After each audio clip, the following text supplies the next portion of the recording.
The capacitance of a capacitor is defined as the ratio of the charge held over the potential difference between the plates. Capacitance is always a positive quantity, and so our charge and potential difference will always be expressed as an absolute value or positive number. Typically, I consider the Q here as being the amount of charge on the positive plate. And we can just take the absolute value of the potential difference. This will give us a positive potential difference and thus a positive quantity for our capacitance. Capacitance is measured in farads.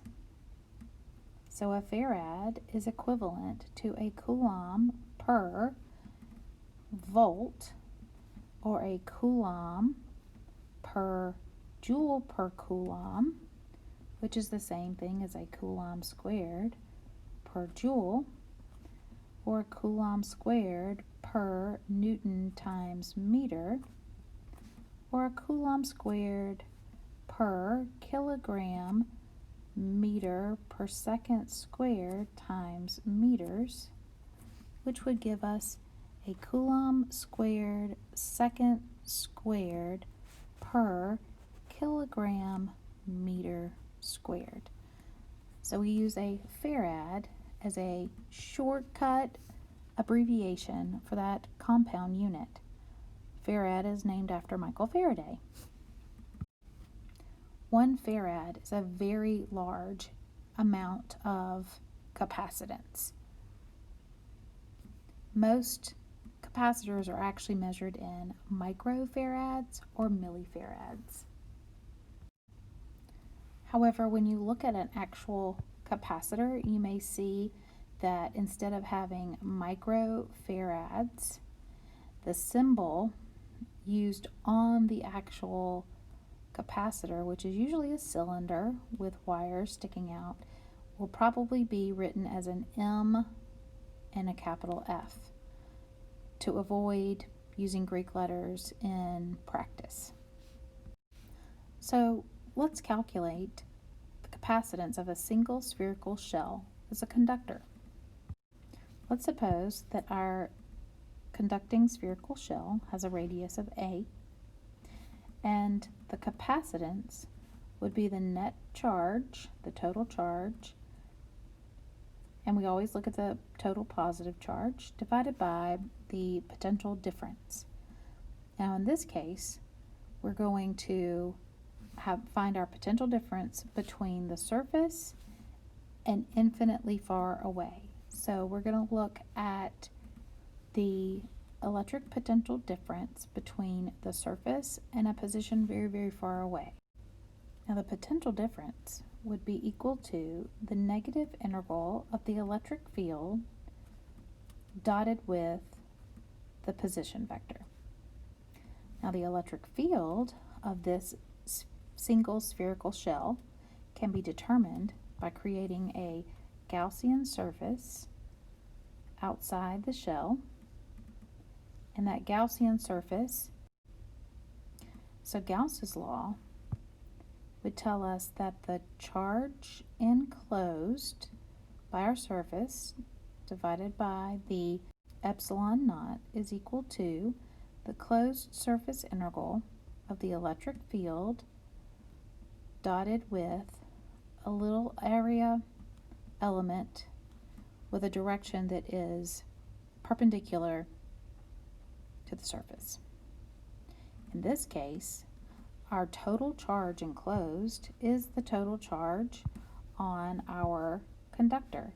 And if our conductor has a total charge of plus Q, then we'll have Q over epsilon naught is equal to, in this case, the electric field radiates away from the sphere and passes through the shell at a parallel to the dA vector.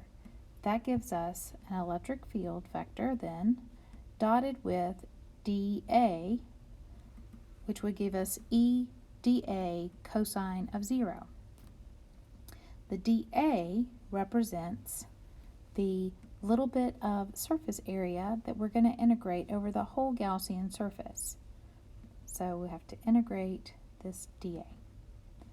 And when we do that, it will be equal to the surface area, 4 pi r squared, of our Gaussian surface. So then our electric field will be equal to Q over 4 pi epsilon naught r squared. So this allows us to substitute back into our potential difference function. When we do that, we'll have negative integral of Q over 4 pi epsilon naught r squared. The dot product, because the electric field is parallel to the dr, the distance from the shell to infinity, then our dot product is just the magnitude of the electric field times the magnitude dr. So let's take the integral, and we're going to evaluate from infinity, far, far away, to A, the location of our charge. And so I'm going to factor out a negative Q over 4 pi epsilon naught, and then integrate from infinity to A of dr over r squared. So that gives us negative Q over 4 pi epsilon naught, negative 1 over r evaluated from infinity to A. So this would give us Q over 4 pi epsilon naught times 1 over A minus 1 over infinity. So that gives us Q over 4 pi epsilon naught A, which, if you recall, the potential difference of a sphere is KQ over R. In this case, A is R and K is the 1 over 4 pi epsilon naught that we see here. Now that we've determined the potential difference, we can substitute this back into our capacitance expression. So back up here, we can then substitute in our Q over Q over 4 pi epsilon naught A. This would give us 4 pi epsilon naught times A, or A over K. For the parallel plate capacitor, we're going to imagine that we have these two identical size plates that are separated by a distance, D. And we have transfer charge such that there is a positive charge distributed all over the left plate and a negative charge distributed evenly all over the right plate. The capacitance is the charge divided by the absolute value of our potential difference. So we'll need to determine what is the potential difference between the two plates. We can determine the potential difference by taking the negative integral of the electric field vector dotted with the position vector. To find the electric field vector, we could create a Gaussian surface, a Gaussian pillbox in this case. So let's consider part of this plate and imagine capturing a little bit of this plate and for simplicity of drawing, I'm going to make my pillbox, instead of a typical box, I'm going to make it look cylindrical. Just a little bit easier to draw there. So the electric field would point perpendicularly out on that side, and I would also have an electric field on the other side, the back side there, pointing out and away as well. So if I use Gauss's law, and that the charge enclosed over epsilon naught is equal to the closed surface integral of the electric field dotted with the area vector, which is perpendicular to the surface area, then in this case, the charge enclosed would be dependent on the charge density. And so if this is a sheet, the charge density would be Q over A.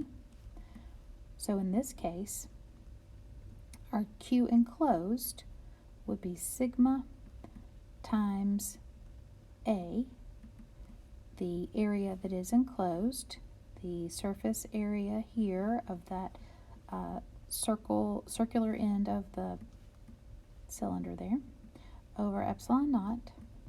My electric field is perpendicular, so I just need to integrate the dA, and so the area enclosed is still just A. So we'll have sigma A over epsilon naught is equal to E times 2A, because we have an area on the front side here that our electric field is passing through, and an area on the back side there. This would then give us an electric field due to one of the plates as being sigma over 2 epsilon. Now if I have two plates where the opposite plate is negatively charged, the electric field would also be in the same direction as the electric field created by the positive plate. So then my net electric field between the two plates would be sigma over 2 epsilon naught plus sigma over 2 epsilon naught, which just gives us sigma over epsilon naught. So using this expression for the electric field, we can now substitute in and find our potential difference. So here we'll have our negative integral of sigma over epsilon naught dr. Again, that electric field is parallel to the r, the displacement. And we're going to evaluate this from 0 on this side to d on the left side. This integration would give us a negative sigma d over epsilon naught. Now remember, sigma is charge per area, and then we'll have our d and our epsilon naught. So I could then substitute this potential difference in for our capacitance function. So if we go here, we'll have the charge on one plate divided by the absolute value of negative QD over A, the area, times epsilon naught. The Q's cancel, and we get an epsilon naught A over D as the function for our capacitance of a parallel plate capacitor. It's important to note that the capacitance of a parallel plate capacitor is equal to epsilon naught A over D.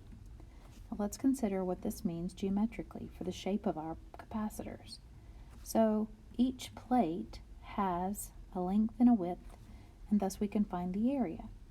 So if we're considering how the capacitance can be changed by increasing the area, an increase in area would cause an increase in capacitance because they're directly related.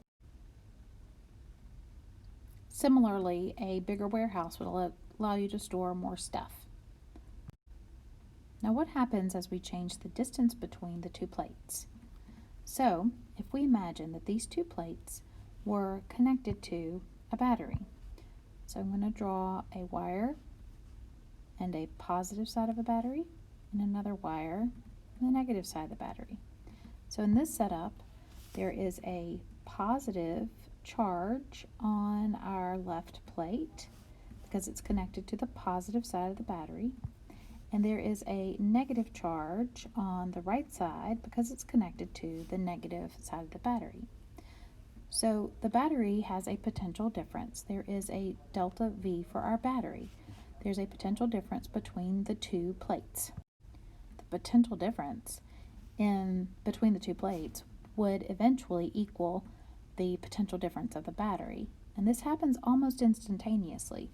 But initially, when we connect the two wires, there was no charge on the plates.